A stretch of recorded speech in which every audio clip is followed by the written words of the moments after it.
A lot of this isn't going to make sense to you, and I'm sorry about that. I'm just going to start at the beginning, with the house.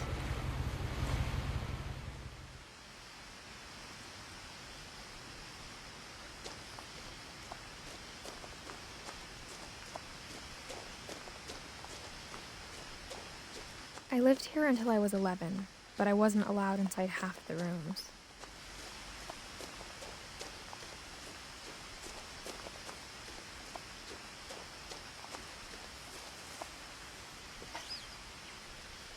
Inside the mailbox were bills from 7 years ago, marked urgent, open immediately. I hadn't been back since my brother Lewis's funeral.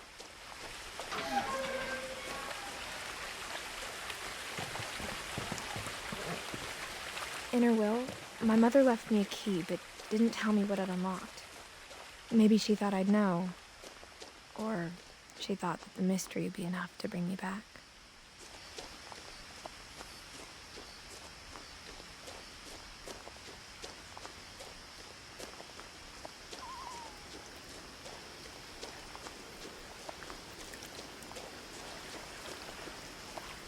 The truth is, even after I inherited the house, I never thought I'd come back to it. But now I had questions about my family that only the house knew the answers to.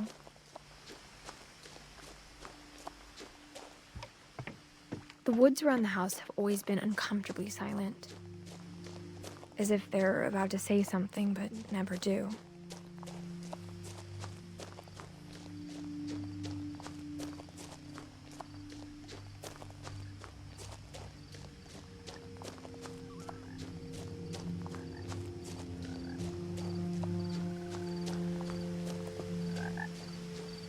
The house was exactly like I remembered it, the way I'd been dreaming about it.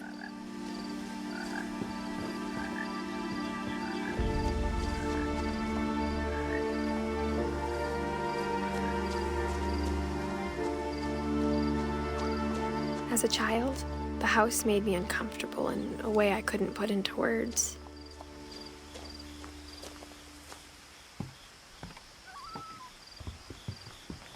Now, as a 17-year-old, I knew exactly what those words were.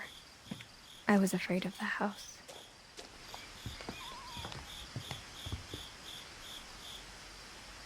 I hoped the key might unlock the front door.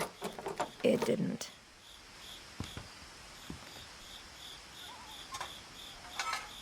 Looking in, I felt like the house itself had been waiting for me.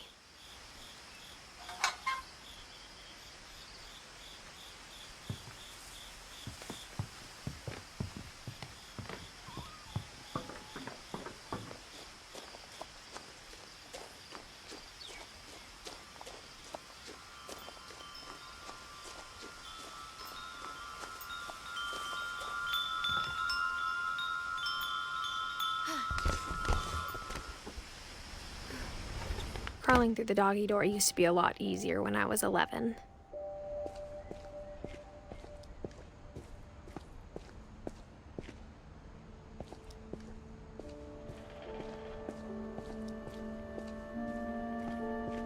For the first time in years, I felt like I was home.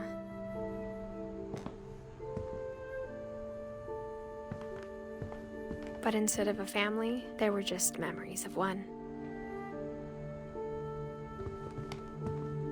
Like how after Lewis started working at the cannery, we all got sick of eating salmon, except our cat, Molly.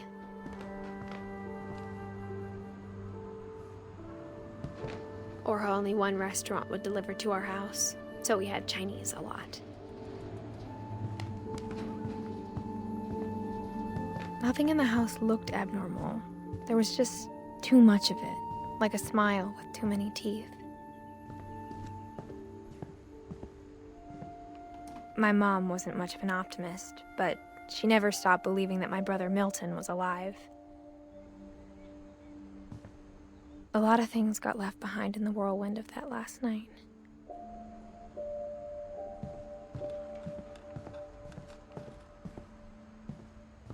Mom always told me to stay out of the basement, so I wasn't too surprised when the key didn't fit.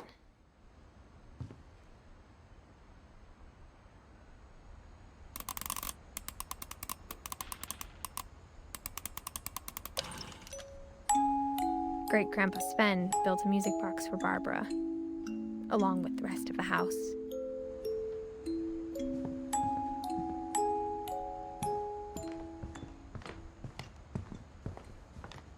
Even the fireplace had a story. Edie told me the bricks came from the original house, after it sank.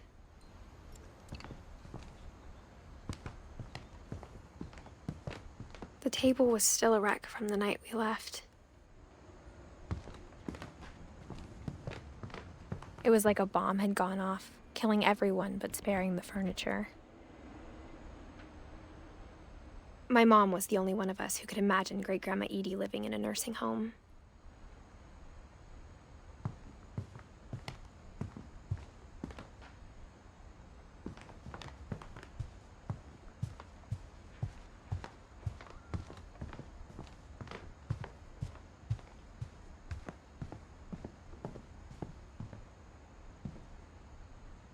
After Milton disappeared, Mom sealed up all the bedrooms. Then Edie retaliated and drilled peepholes.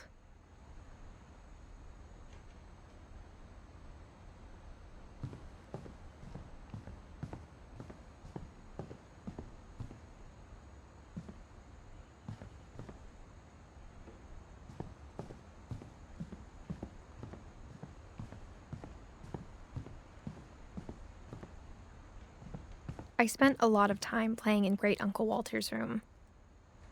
I think my mom sometimes regretted not sealing it up.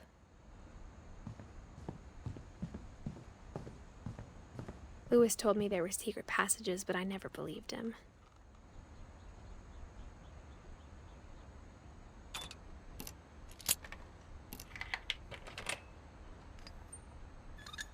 Turns out, my mom was really good at keeping secrets.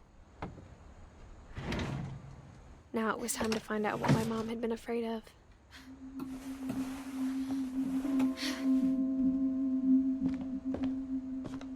From the paintings on the wall, it was clear my brother Milton had been here before me. Reading this, maybe it sounds like I had a plan.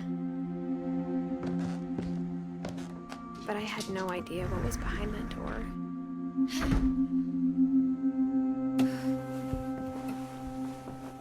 Just like I had no idea where all this was gonna lead.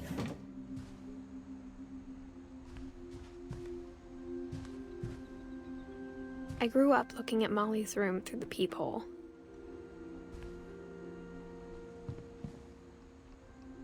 Molly's gerbil had a tiny bedroom with its own even tinier gerbil cage.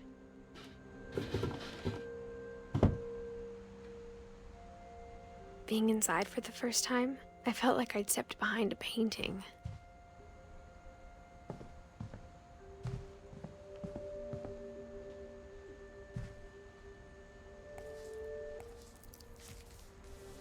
December 13th, 1947. Dear Diary, I'll be gone soon, but I wanted to tell somebody about what's gonna happen. It started when Mom sent me to bed without dinner. I woke up and I was starving, so I looked around for something to eat. The gerbil food was dry, but I didn't mind it.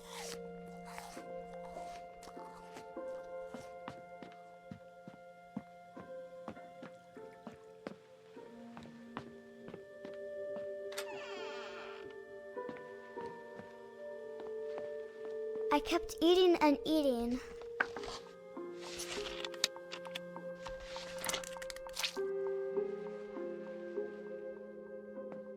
I ate a lot of things that night.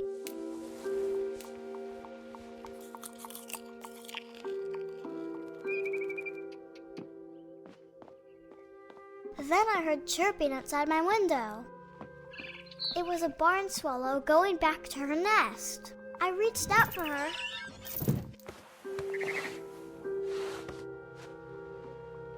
And suddenly, I was a cat.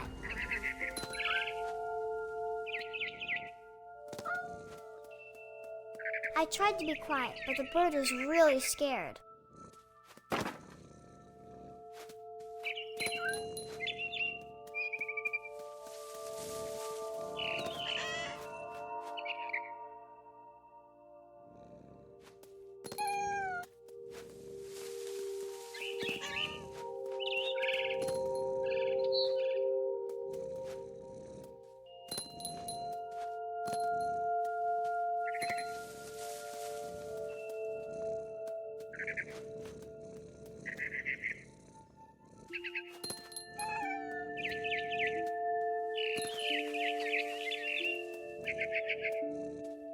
jumped and I almost got her.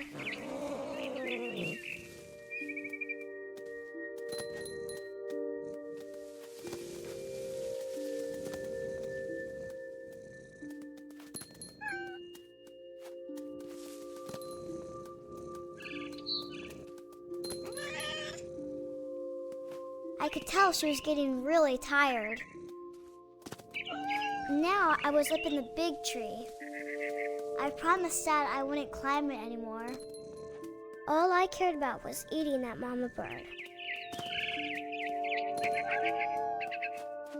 I gobbled her up. And suddenly, I was an owl. First, all I heard was the wind. Then I heard little teeth nibbling in the grass.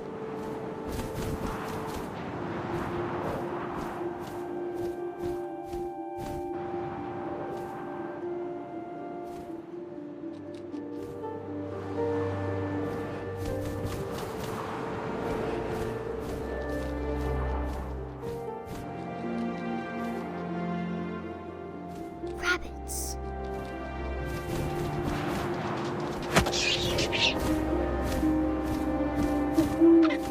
I imagined his face looking up and seeing mine through my talons. I swallowed him up, and I didn't chew one bit. Then I flew off to find something bigger.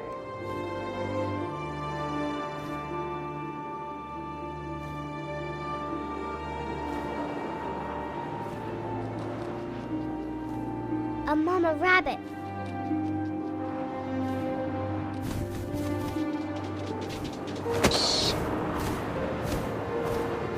She was almost too big to carry. I started choking, but I couldn't stop eating. And suddenly, I was a shark.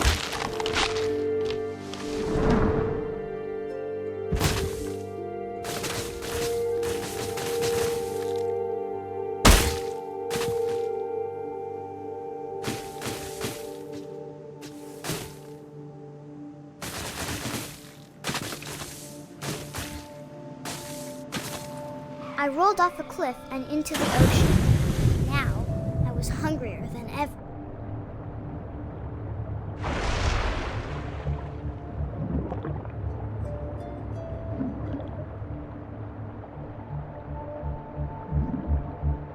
I wanted fat, juicy seals.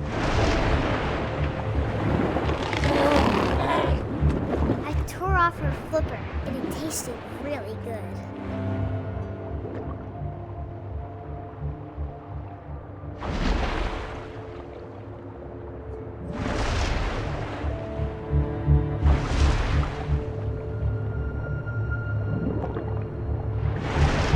Grabbed on tight.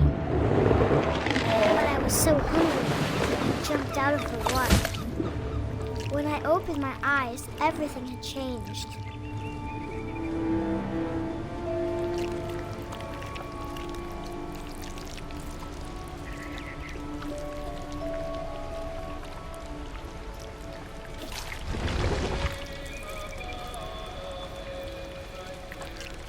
Now I was a monster, and I smelled people everywhere.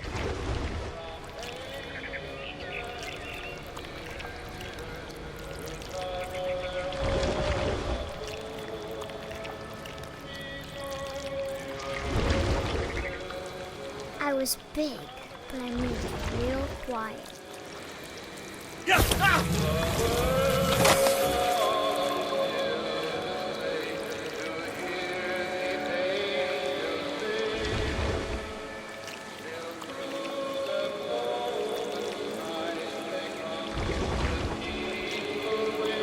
I wanted to stop, but also I didn't.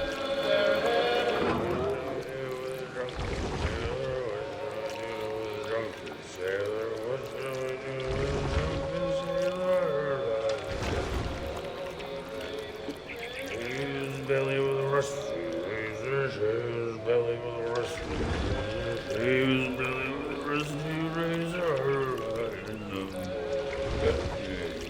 What shall I do with a drunken sailor? What shall I do with a drunken sailor? What shall I do? After the last passenger, I was was still hungry. And across the water, I smelled something new. Something I had to have, so I swam towards it.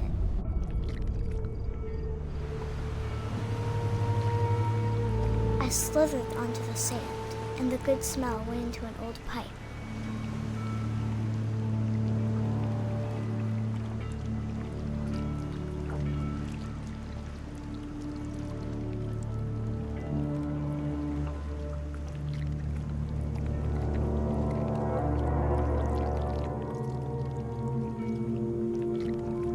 I got closer and closer.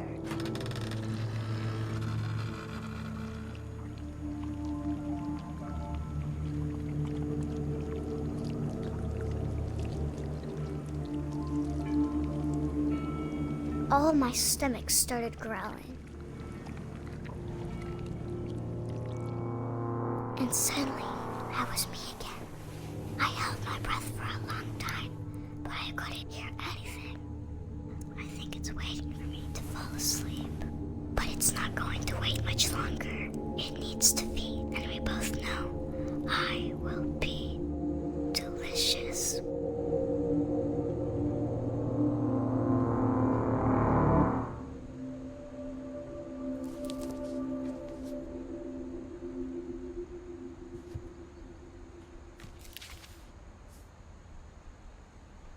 I'm not sure if I believed all of that, but I'm sure Edie would have.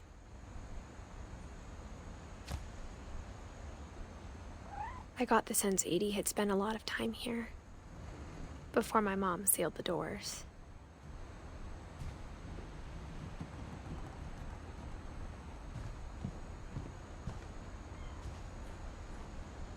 I can't describe it, but I felt like some part of Molly was still here.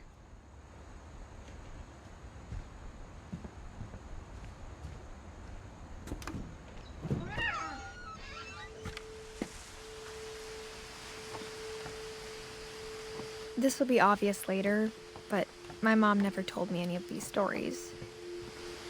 Edie would have, but Mom didn't like bringing up the past. Though, when we adopted a stray kitten, she was the one who named it Molly. I spent a lot of time in Great-Grandma Edie's room.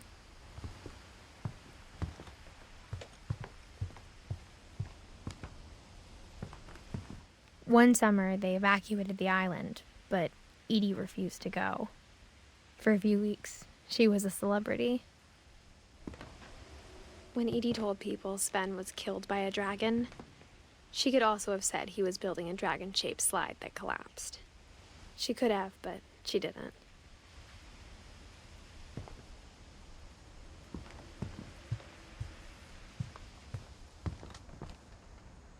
Her room was like a museum.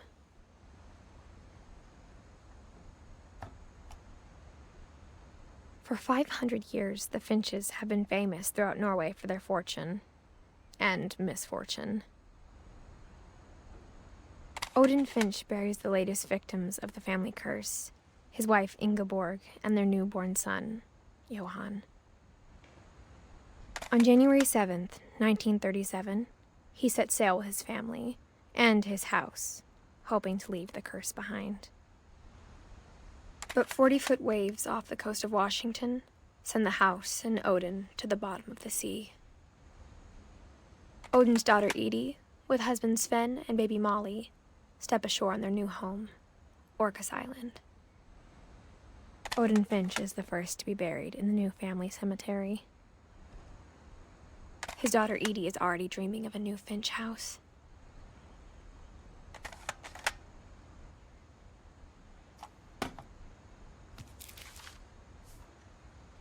Whatever's wrong with this family, it goes back a long ways.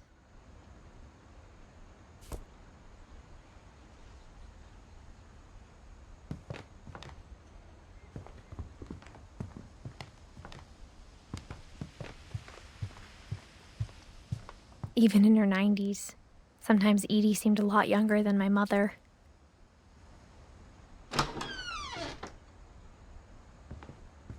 The only trace Grandpa Sam's first wife, Kay, left on the house was the pink bathroom. It was a pretty big trace.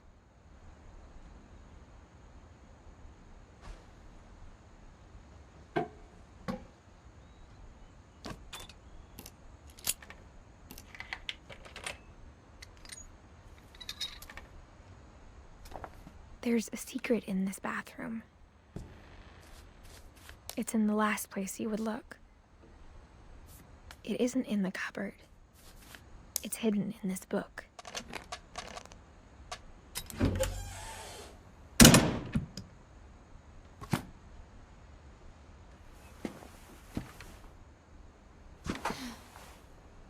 Sven gave Sam an old camera he'd refurbished. He never put it down.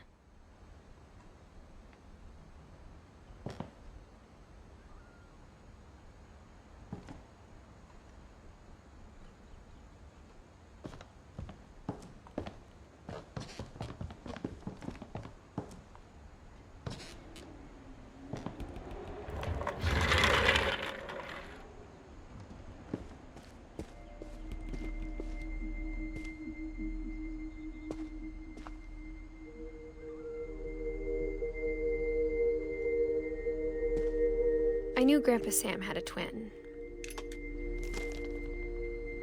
and that he never talked about him.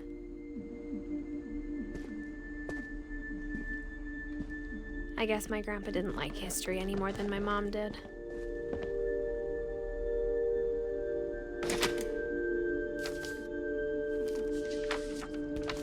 How I Want to Remember My Brother by Sam Finch. The thing I remember is that when he made up his mind, that was it. My brother said he'd die before he ate another mushroom, and he did. At Barbara's funeral, we swore we'd never be afraid again, and he wasn't. I think Calvin always wanted to fly.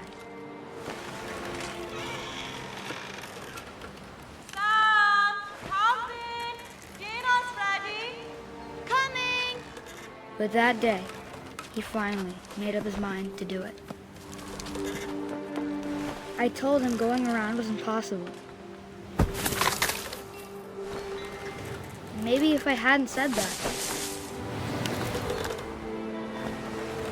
Alvin, I'm not going to tell you again. Maybe if the wind hadn't picked up. Then maybe he'd still be here. But I doubt it. I think he'd already made up his mind.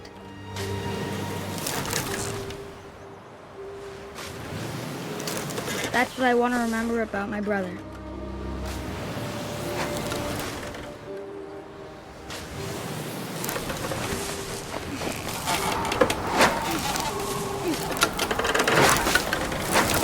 The day he made up his mind to fly. And he did.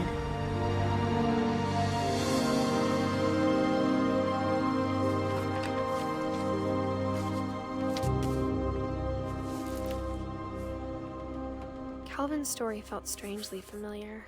When I was younger, I remember trying to do the exact same thing.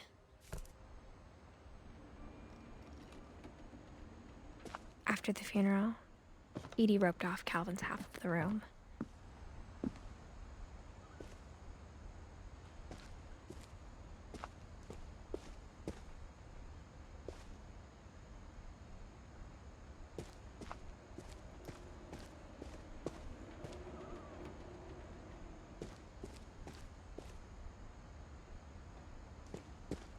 Mom said Grandpa Sam enlisted at 18 and never set foot in the room again.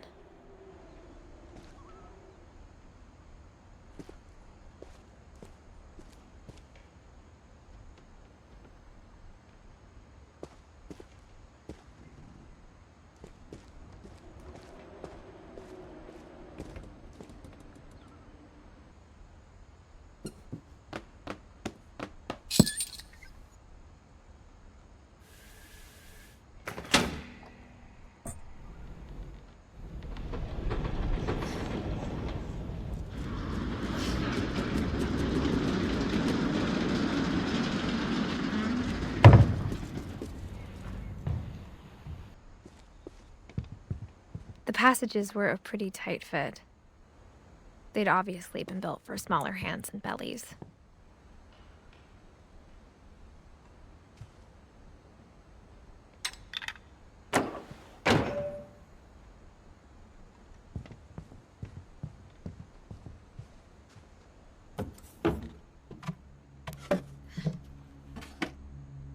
Growing up, I always thought of Barbara as a child star.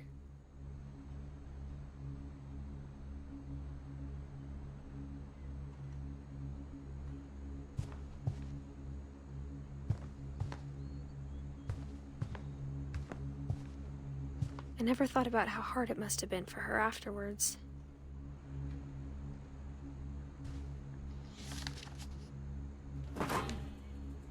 Of all the stories people wrote about Barbara's death, I'm surprised Edie saved this one.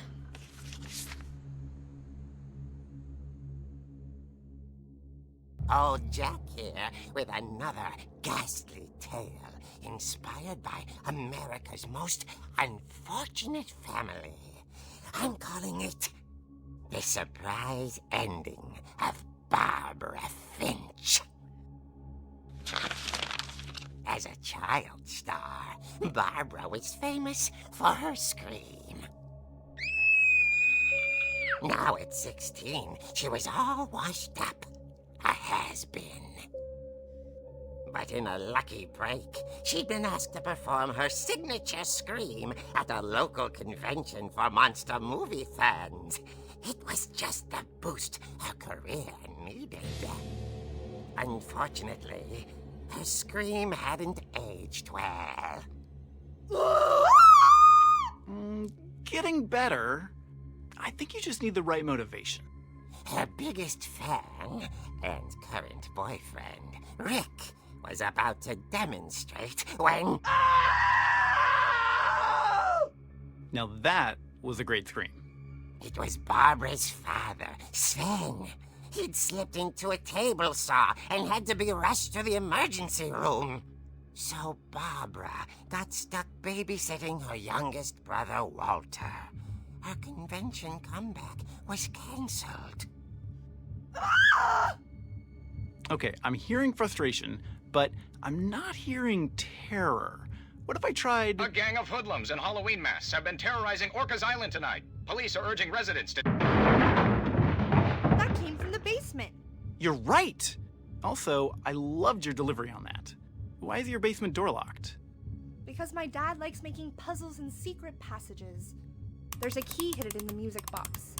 The secret is to keep winding and winding until finally the key pops out. Thanks, babe. I'll be back in a sec. 20 minutes later, Rick hadn't returned. So Barbara went to look for him, right on cue. She reached for the music box.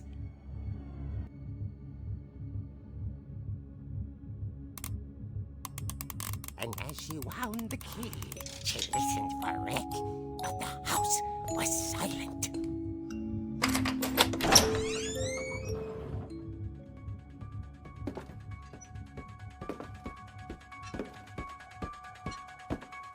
She found Rick's crutch and imagined the worst.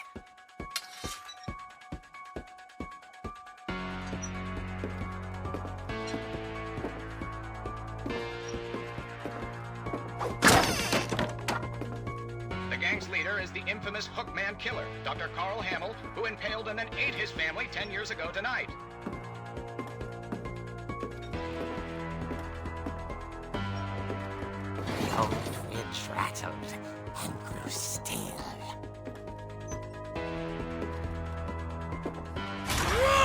Oh dear! Oh! Rick? Barb, relax. I was just trying to scare you to help you find your scream. Well, I'm not scared, Rick. I'm furious. Then act furious. All I'm getting from you now is that you're hurt and confused and She threw him out, but she kept a little something to remember him by. Barb, have you seen my other crutch? And she was still holding it when she fell asleep watching the late picture show. Hours later... Barbara! Walter, what's going on up there? Ah! Okay, I'm coming up, but if this is a trick, you're dead, Walter.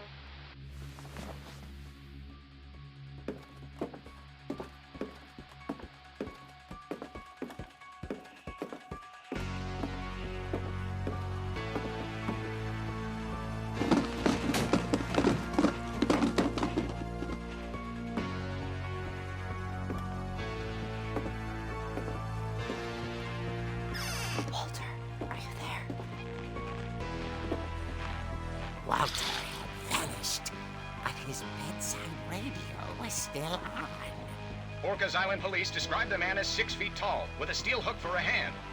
Residents are urged to lock all doors and windows and notify the police of any suspicious activity. Barbara turned, saw the hook man, and was speechless. He was quite smashing.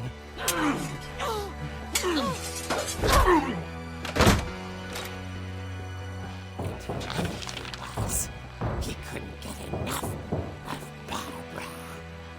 Okay, Barbara, there's gotta be another way out of here. That night, she played her part beautifully.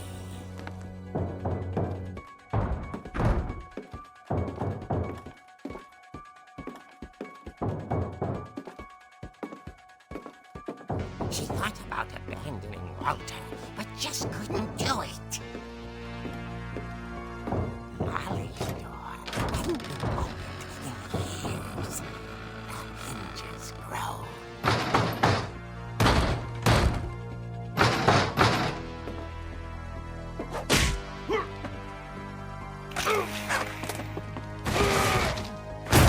He wasn't moving, but she sensed the story might not be over yet.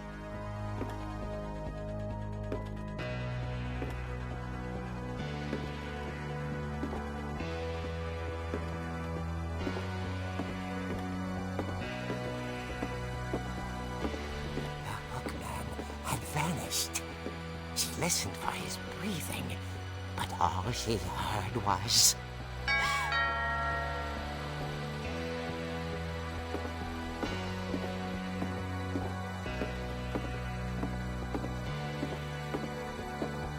At the door, she heard whispering. It was coming from inside the house.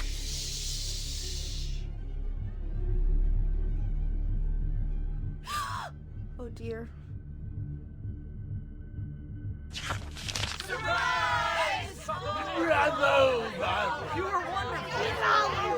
monsters had come to surprise her. For Barbara, it was a dream come true. Then she saw what kind of monsters they were, and she realized what was about to happen. She was going to be famous.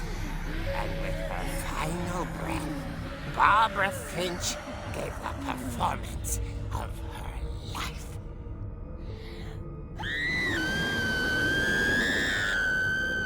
I wasn't there myself, but I hear Barbara was magnificent.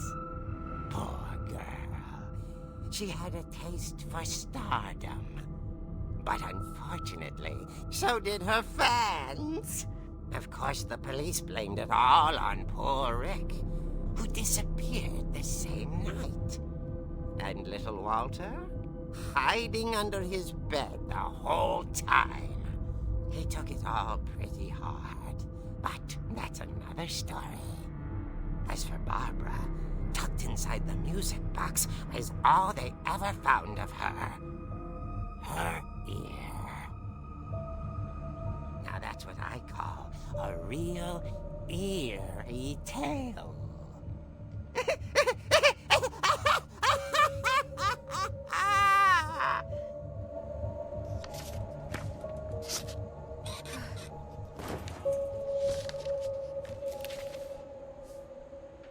Edie told me all Barbara wanted was to be remembered, as absurd as that comic was. Maybe what Edie saw was a happy ending.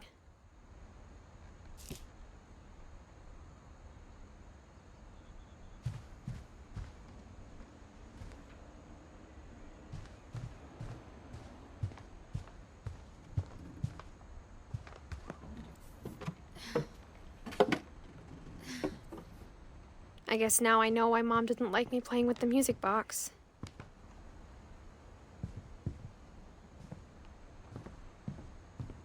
Whenever people ask me about my family, the first thing they always want to know about is Barbara.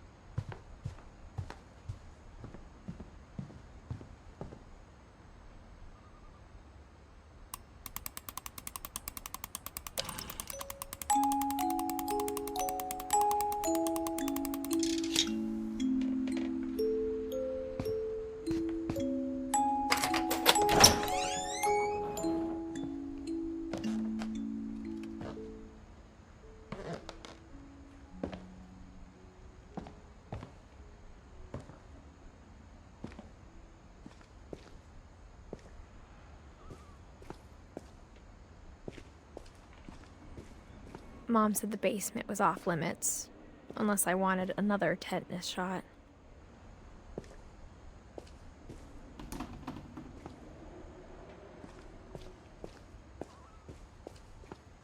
I saw Edie sneak down to the basement once, carrying packages.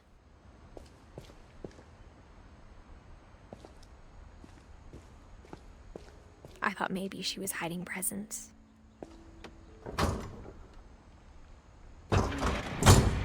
It turned out she was hiding a lot more than that.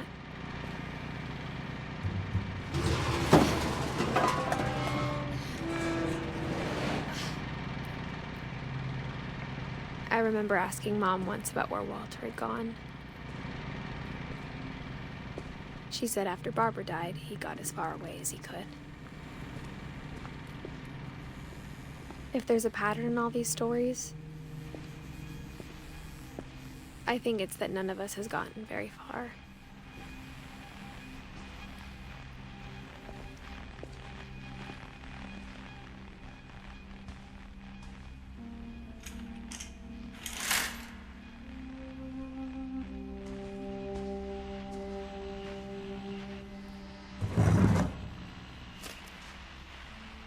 Goodbye, everyone. I can't believe I've been down here for 30 years. On that first day, after the shaking started, I didn't think I'd survive a week.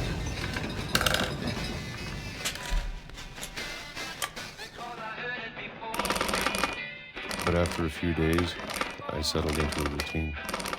That's what kept me sane.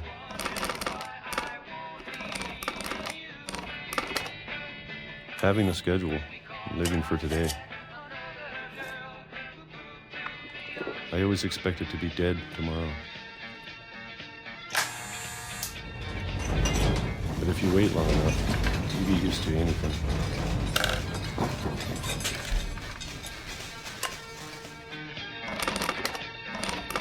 Even a monster on the other side of the door starts to feel normal.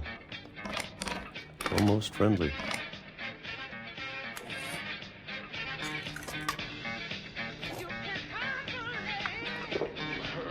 And then one day, everything just stopped. Whatever that thing was, it was gone. Maybe it got tired of waiting. Or maybe I just got tired of being afraid.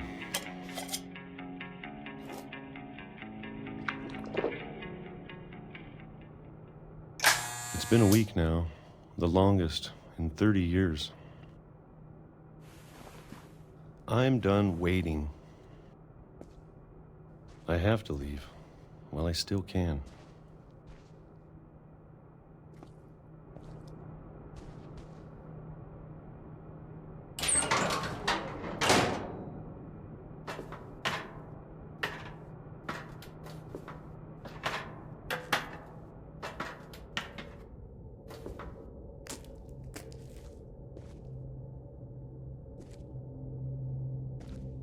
I know it's out there, somewhere. Whatever killed Barbara and Molly and Calvin. Maybe this is all a mistake. But I need to stop living the same day. Even if it kills me.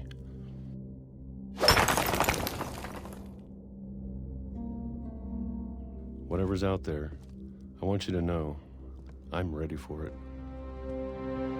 I'm going to appreciate all of it, especially the food. I don't mind if I only have a year left, or a month, or a single week. I'd be happy with one real day. I can already imagine the sun on my face.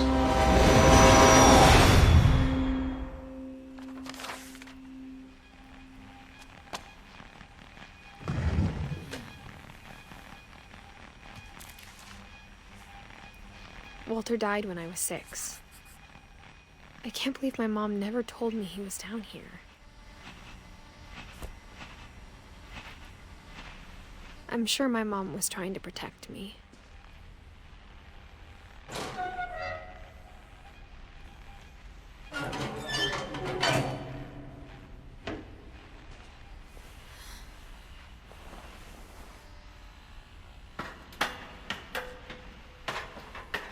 Maybe she was afraid I'd end up like Walter. But if she never told me about an uncle under the house, I can only imagine what else she was hiding. I don't want to make the same mistakes she made.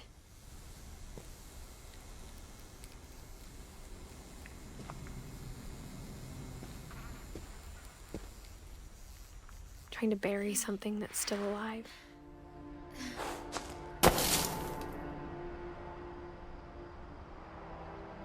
Now that there's only one of us left, or maybe two, I thought it was time I heard the stories for myself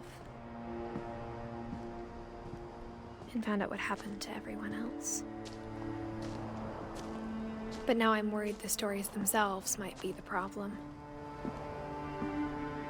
Maybe we believed so much in a family curse, we made it real.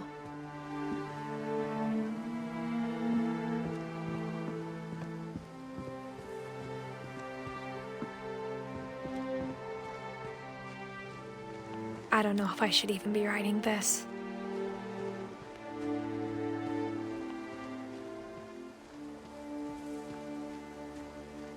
Maybe it'd be better if all this just died with me.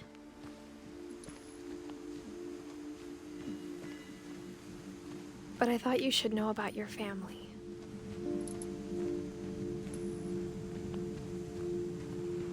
And the history you're a part of.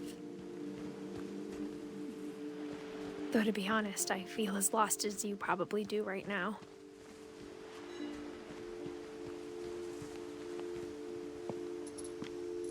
I think the people in these stories believed them, for what that's worth.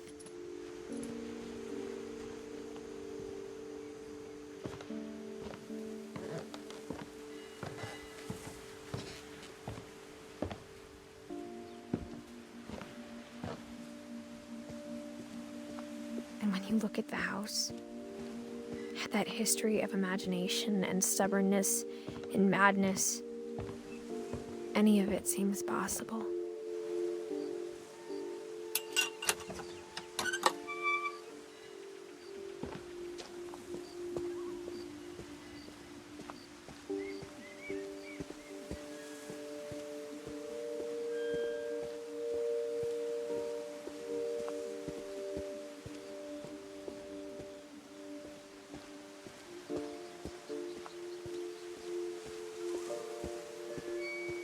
I think we've been surrounded by death for so long, we've just gotten used to it. What kind of family finishes building a cemetery before starting the house?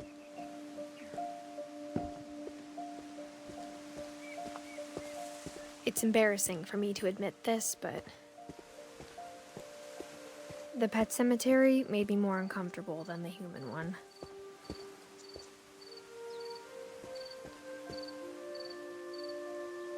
Three of the gerbils were mine, and 2 had been my fault.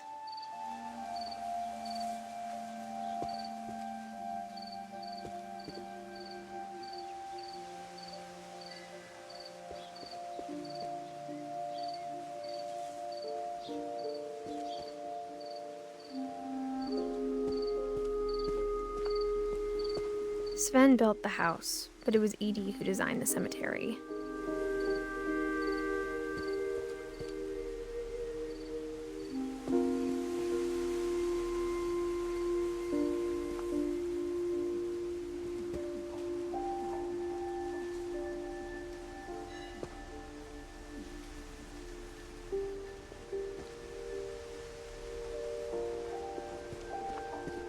I'm sure Odin's monument had been Edie's idea.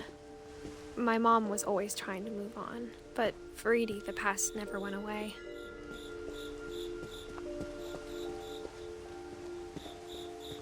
She could see it poking out of the water at low tide.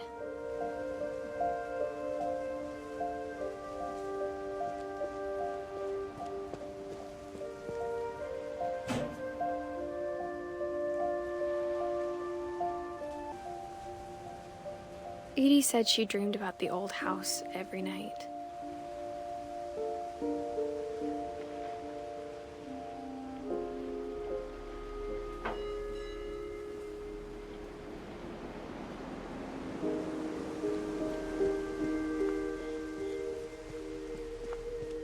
Edie's side was always easier for me to understand. But the older I get, the more I can see where my mom was coming from. Her dad had been pretty strict, but it wasn't enough to save her brothers. She was just trying to do better.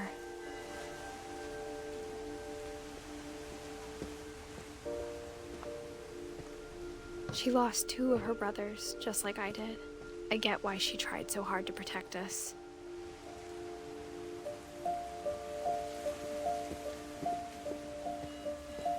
There's so many things I wish I could ask my mom now. Part of me thinks this is what she wanted all along. For me to come back someday and find everything out for myself.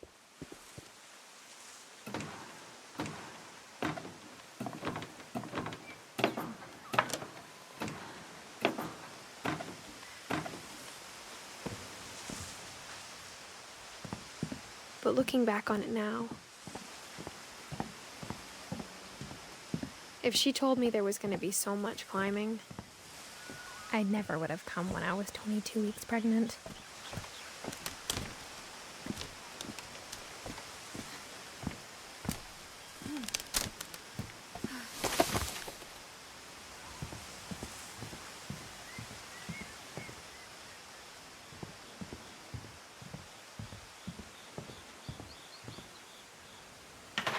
I never met Grandpa Sam, but I think he and my mom had a lot in common.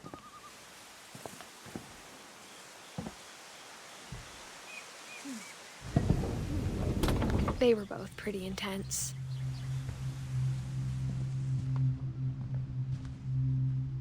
Sam spent his life shooting photos, but Mom said he got nervous being in front of the camera. I guess we're all afraid of something.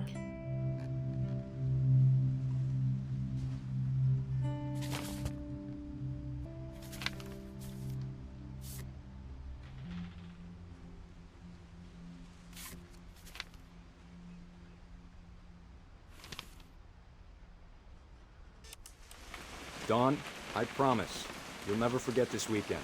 Yes, sir. These memories are gonna last a lifetime. Am I gonna have to shoot anything? It's a hunting trip, Dawn. Shooting is perfect. It's gonna rain the whole weekend, isn't it? I will never forget this weekend, Dad. That's the spirit. Okay, got it. I'm gonna take some pictures, okay? Just be careful. That camera's older than you are.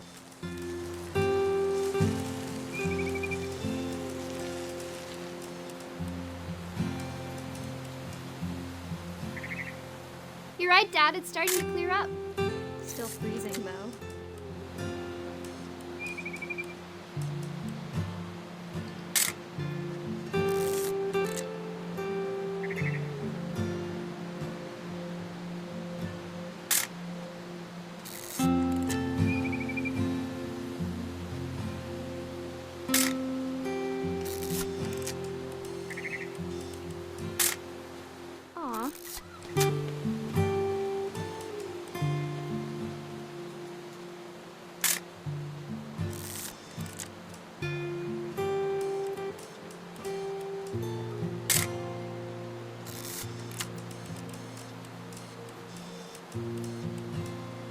Definitely should not have drunk all that coffee.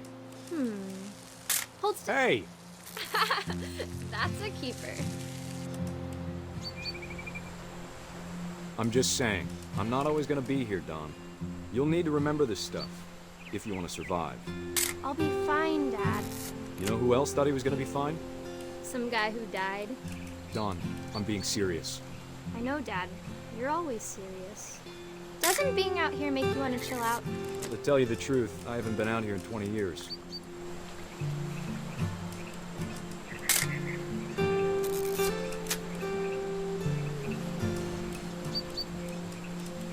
Last time I was with my brother Calvin. Man, that was a great trip. Your grandpa Sven taught us how to fish, how to build a fire. We found an old logging trail. There were deer everywhere.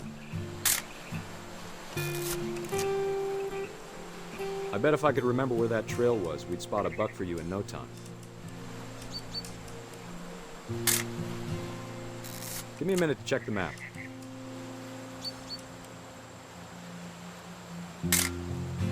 Don, don't you think you could find something more interesting to photograph?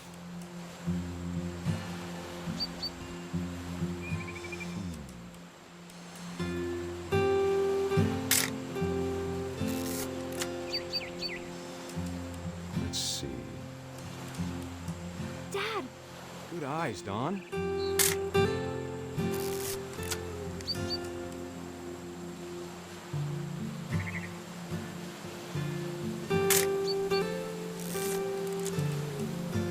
Before you take the shot, let me get a picture of you.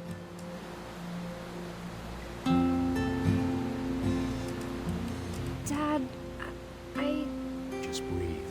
Turn off your imagination. Focus on your target.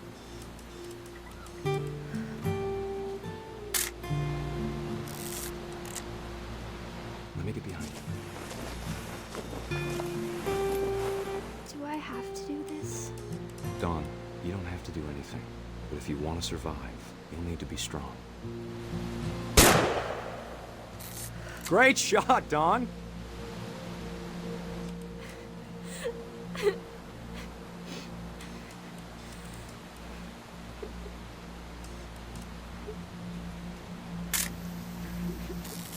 I'm proud of you, Dawn.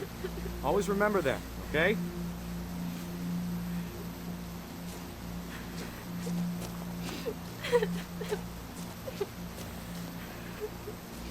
Sorry, Don. Just gotta reset the timer.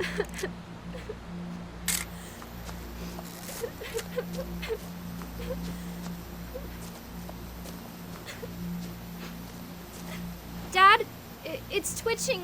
I think That's it's totally some- normal, Don. Just focus on the camera. Try not to think about— Dad!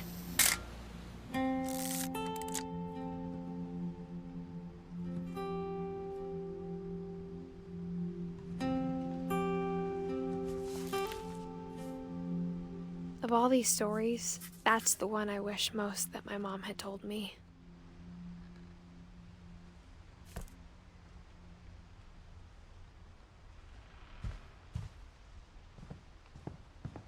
Instead of hiding from death, Sam seemed to go out of his way to meet it.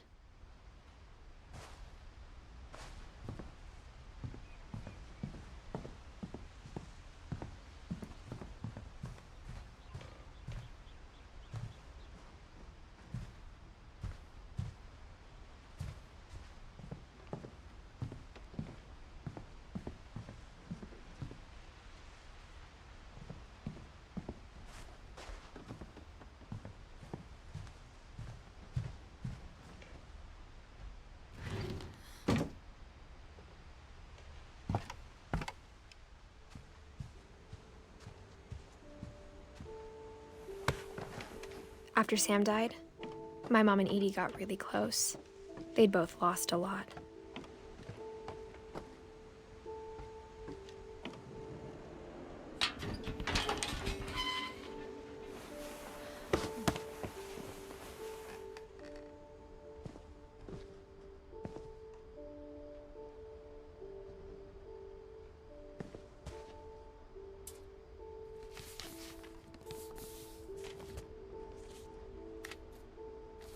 Dear Kay, do you remember the way Gregory used to laugh when he thought he was alone?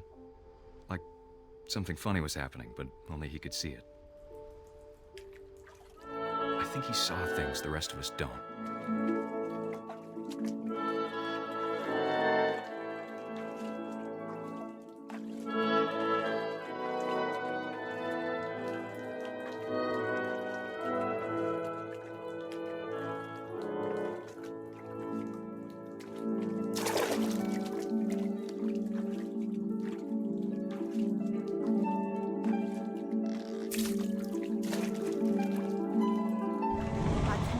Gregory, it's time to...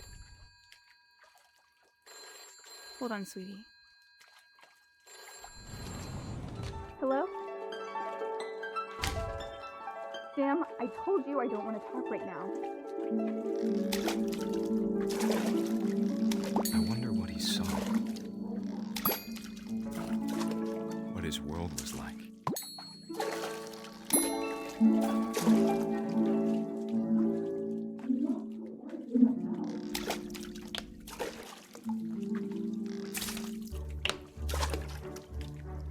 He reminded me so much of Calvin.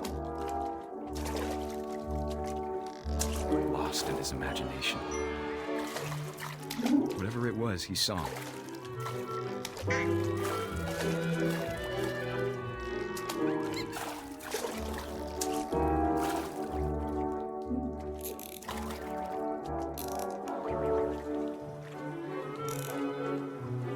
It sure made him happy.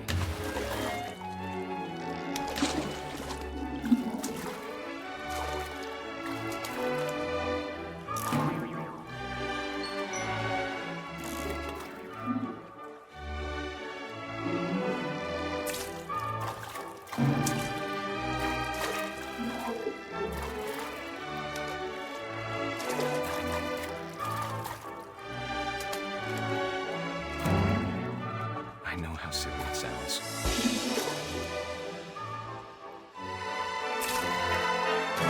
But I worried about a baby being too happy. But I could feel him slipping away. Sorry about that, Gregory. I know you did everything you could. Maybe if I hadn't called that night. Damn it. I wish he could have told us about the world he saw.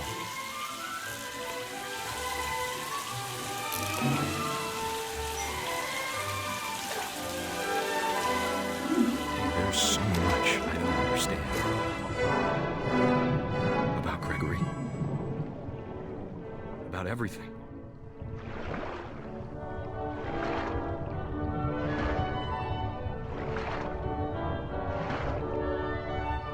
But I know what happened wasn't your fault.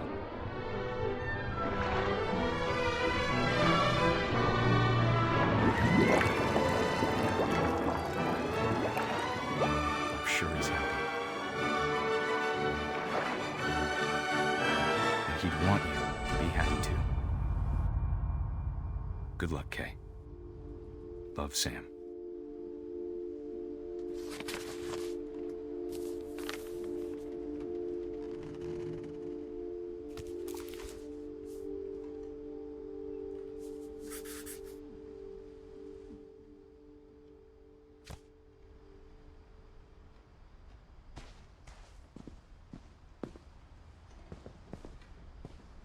I can't imagine my mom ever writing poetry, and yet...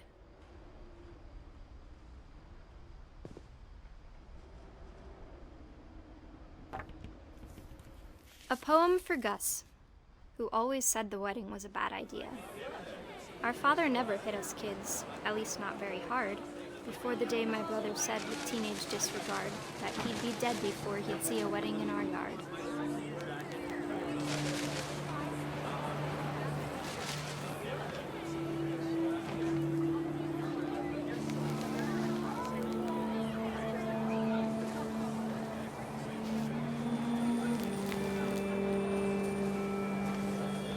My father made him come, of course, but Gus stood far apart, just flew his kite and bottled up the storm inside his heart.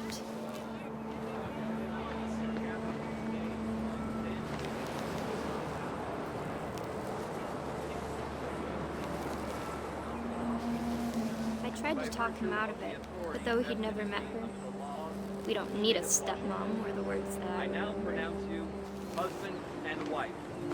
You may kiss the bride.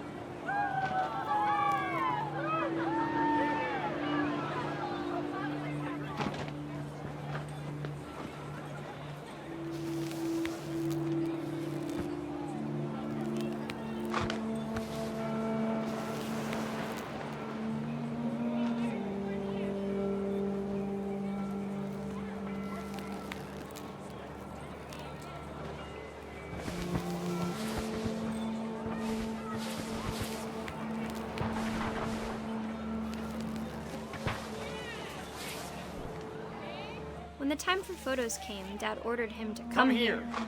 But Gus declined, and as a sign held up his middle finger.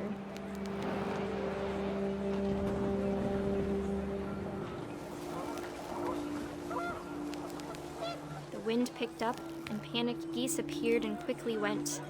But all the humans did that day was go inside the tent.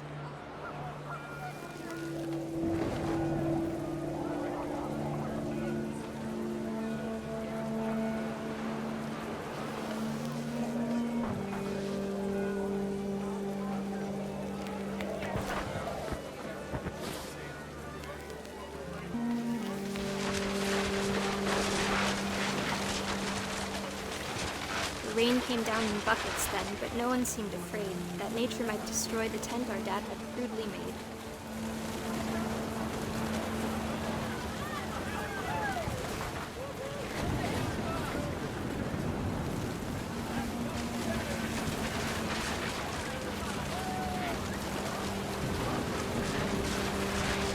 The thunder sounded much too close and full of angry power.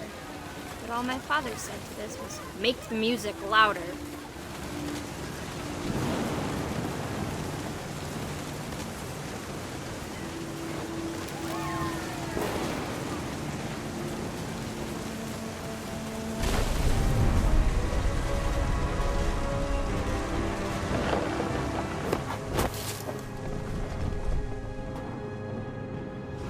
I wish that I could truly say I thought about you on that day.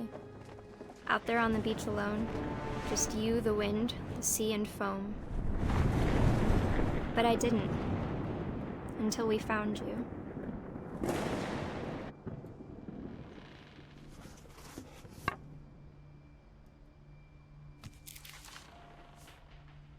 She never talked about him, but Mom told me once if I was a boy, they were going to name me Gus.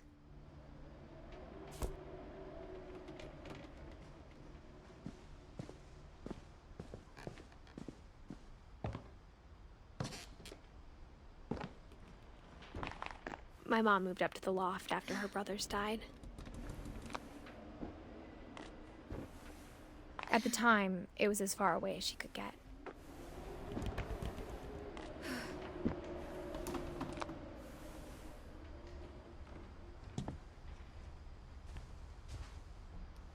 Religion was another thing my mom never talked about, but I think it helped her a lot after her dad died. She spent a summer building houses in Calcutta, where she met my dad, Sanjay. My mom moved to India a week after graduation and got a job teaching English. Louis was born a year later.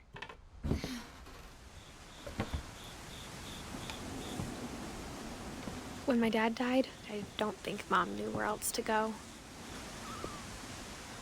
I'm sure Edie was happy to have her back. And to see kids in the house again.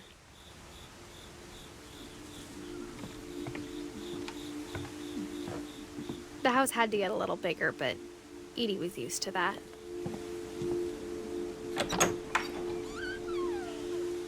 And for a while, things were good. Almost normal. But it didn't last.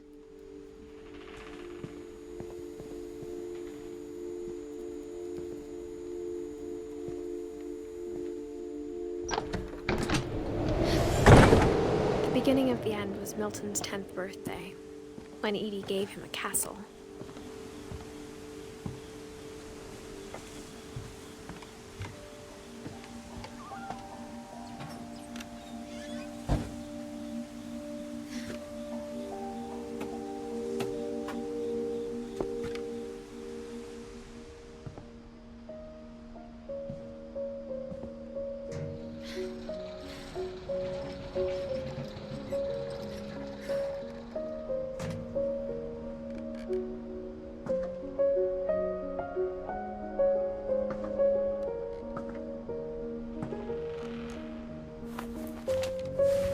Milton Finch in The Magic Paintbrush.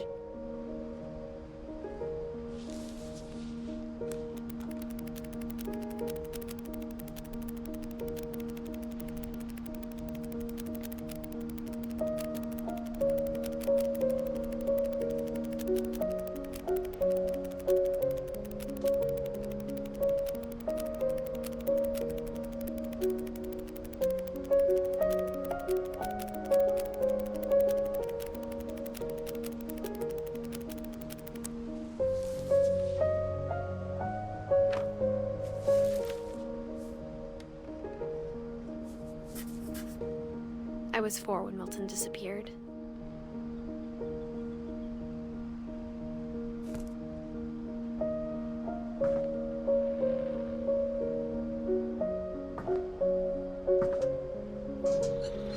Mom spent months searching for my brother. Then she sealed the doors.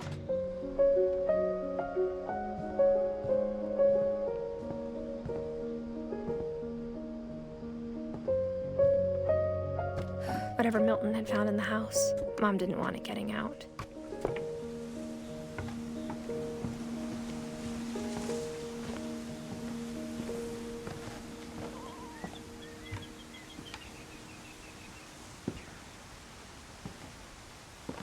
Mom definitely blamed Edie, but I think Louis blamed himself. After he graduated, he just spent more and more time in his room, until Mom got him a job at the cannery.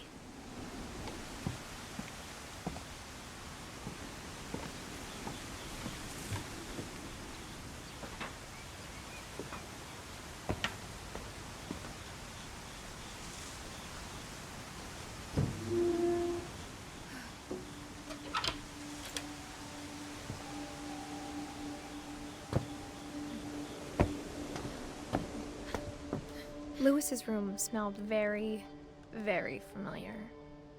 That part of him lived on.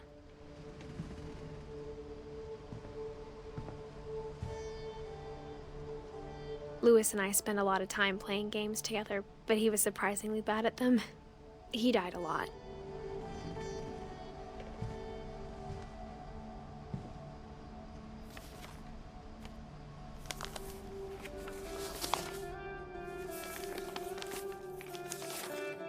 Dear Mrs. Finch, as Louis's psychiatrist, I can understand your desire for an explanation. As I see it, the trouble began in January, shortly after we convinced your son to seek treatment for substance abuse.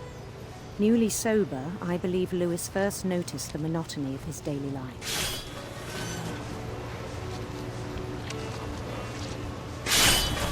He kept working at the cannery, but he withdrew part of himself. In our sessions, I saw the same behavior.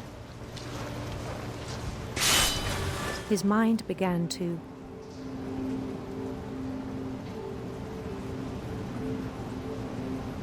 wander.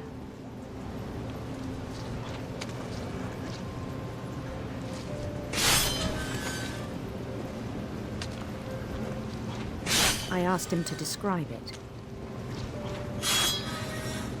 He said he started small, imagining a labyrinth. He'd feel his way about. Then something moved. Bats. And toads.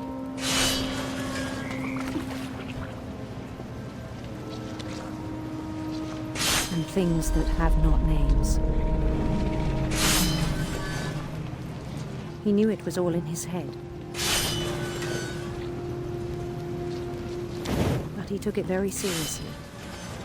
I had hoped he'd find himself.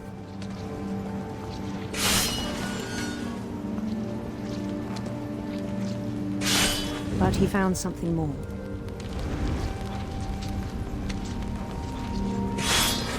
I worried about him then, daydreaming at the cannery.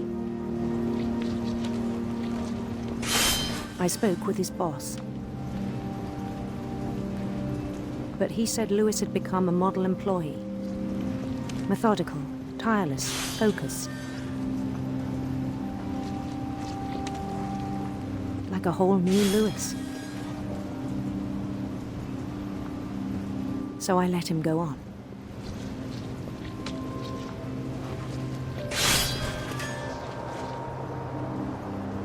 I even encouraged him.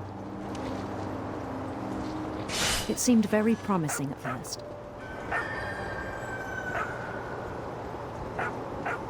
He told me he'd made a new friend.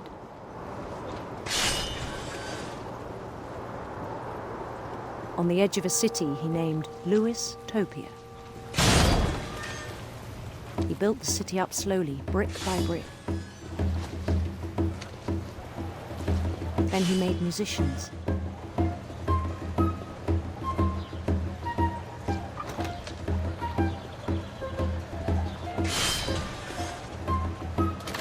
songs for them to play.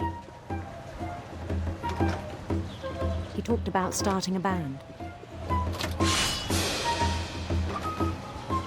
And he was always humming something. Every day his imagination grew stronger.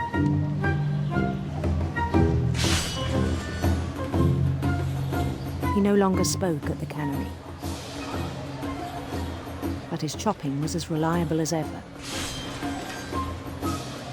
Then one day it struck him that all the cheering crowds, even the stones under his feet, were all in his imagination, so he could do whatever he wished.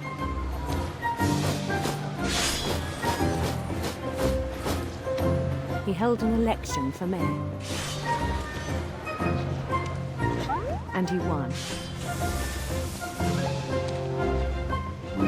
They begged him to stay, but his mind was already wandering.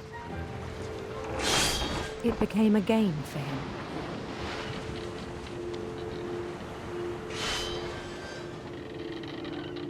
He'd conquer a city, then immediately push on. New Louisville.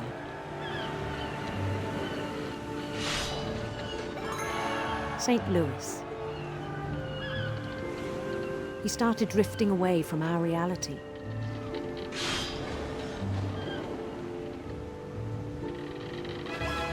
Minneapolis, until one day he forgot to go home from the cannery. Even as his mother pleaded with him, part of Louis kept sailing on.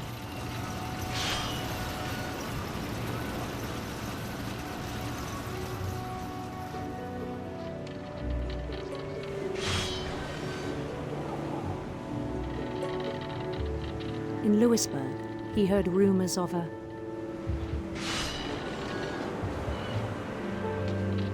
handsome queen.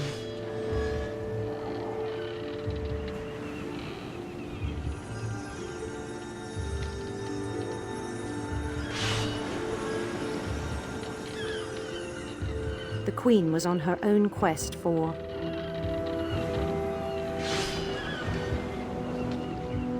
radiant rainbows.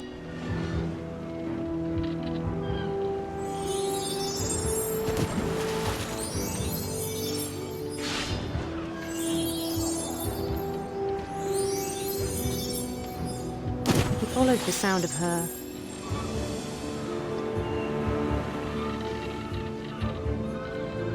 electric sitar.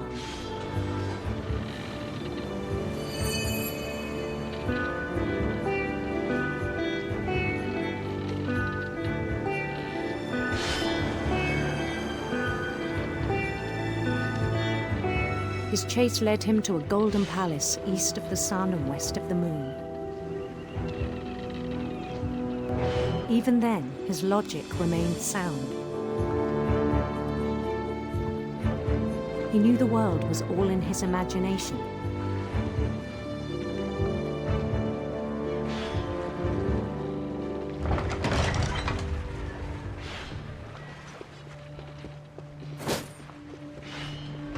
But he was so proud of having created it. In his own eyes, he'd become something greater than a king.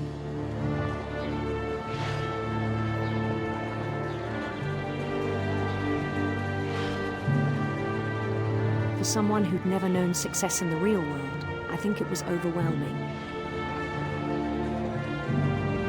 And then it struck him that the real Louis was not the one chopping salmon, but the one climbing the steps of a golden palace.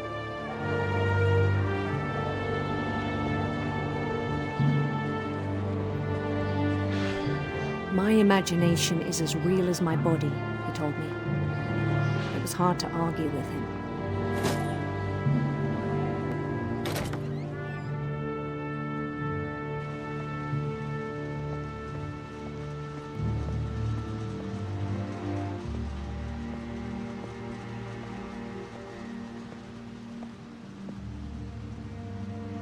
He began to forget the world we know.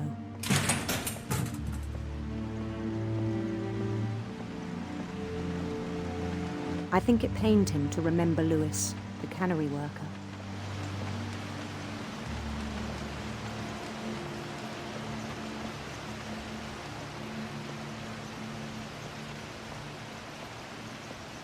He began to despise the man with a royal contempt.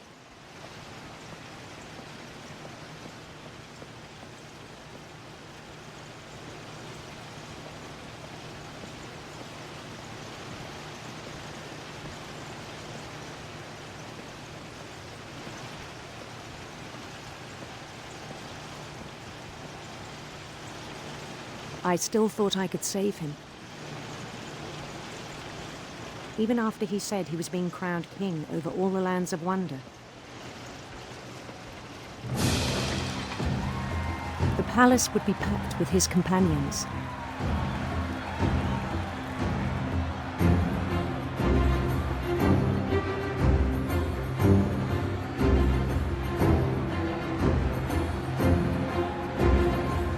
Including the wise Calico who'd insisted on inviting him.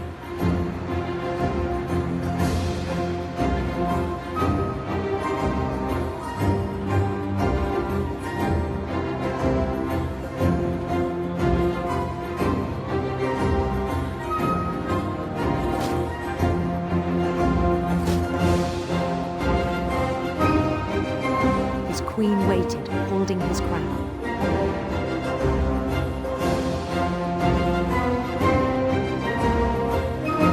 There was only one thing left to do.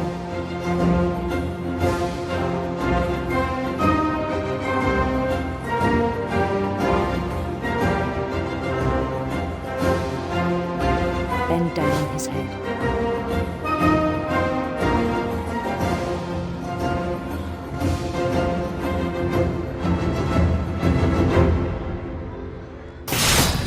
And the rest I think you know.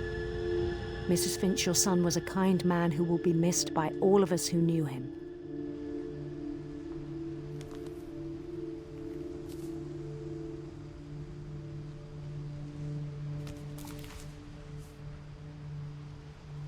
My brother was really cool. I wish you could have met him.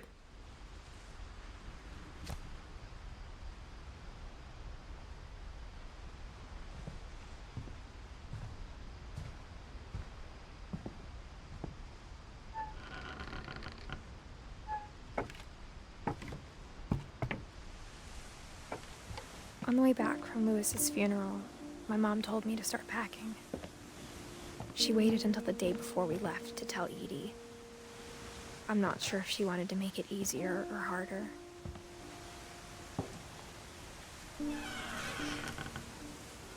I wish we'd stayed. But I understand why we left. My mom ended up leaving everything behind.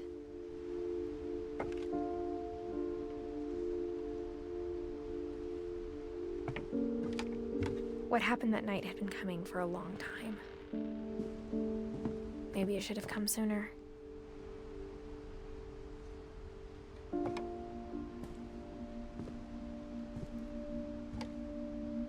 But it had to end one way or another.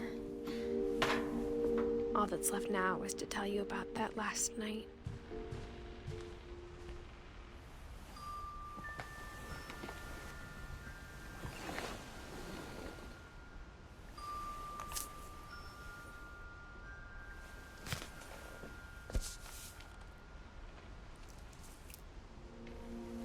That whole last day, Edie just watched us pack and didn't say a word.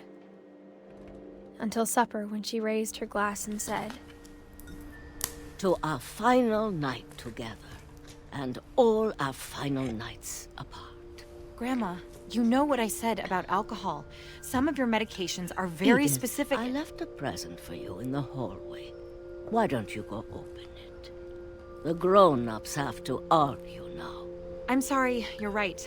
We're all leaving tomorrow. Let's just enjoy our last... I'm not leaving. Edith, you're excused.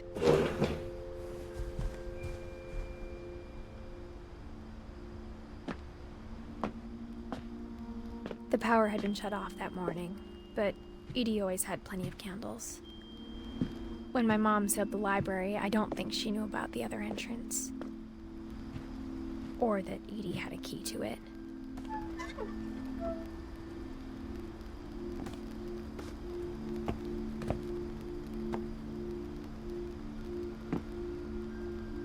That thing you're afraid of isn't going to end when you leave the house. Edith has a right to know these stories. My children are dead because of your stories. I think it's best if Edith and I leave tonight.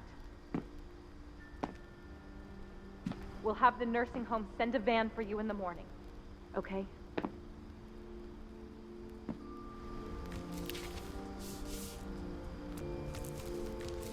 Dear Edith, there's so many stories I wish I could tell you, but there's only time for one. This is about what happened on the night you were born. That night, the tide went way, way out. It was the first and last time I ever saw the old house aground. There'd been an earthquake out in the middle of the ocean. They called it the lowest tide in 1,000 years. God, it smelled awful. You know, I've seen that house every day of my life.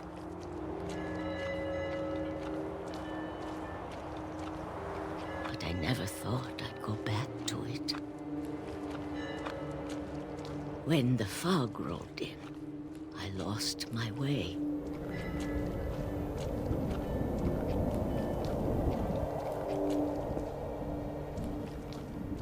I got turned around.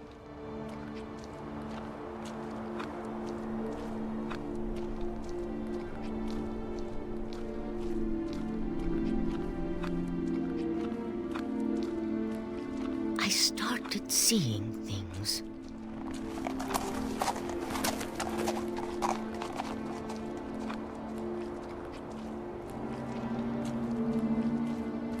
Things I'd forgotten had ever existed.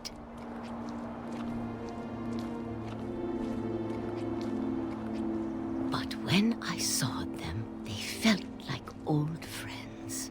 That night, a lot of things came back to me. Or maybe I came back to them.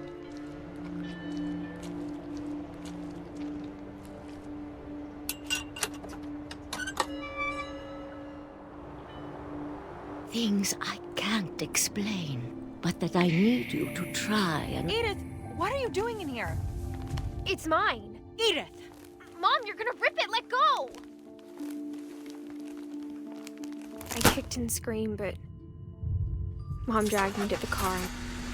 I never saw Great-Grandma Edie again. The next morning, the van came to pick her up, but she was already gone. After that, we moved around a lot.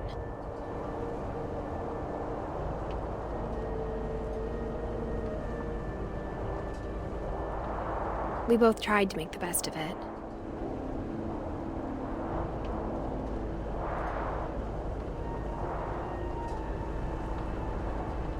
A few years went by.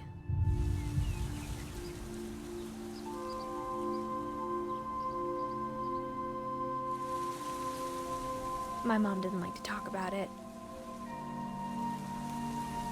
But she started getting sick a lot. The rest happened pretty quickly.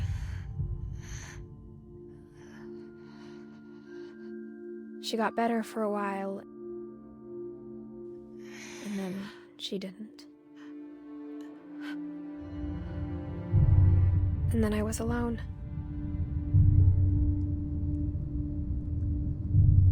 The last Finch left alive.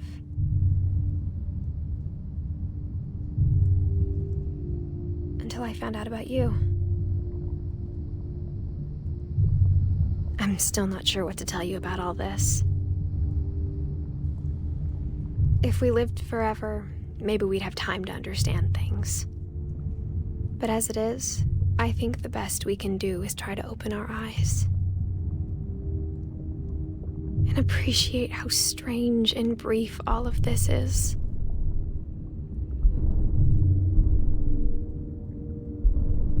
This journal was supposed to be for you.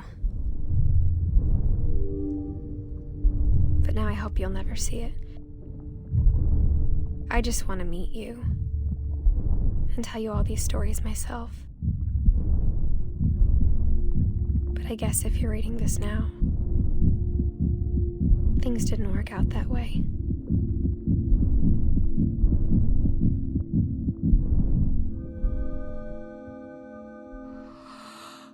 This is where your story begins. I'm sorry I won't be there to see it. It's a lot to ask, but I don't want you to be sad that I'm gone. I want you to be amazed that any of us ever had a chance to be here at all. Good luck.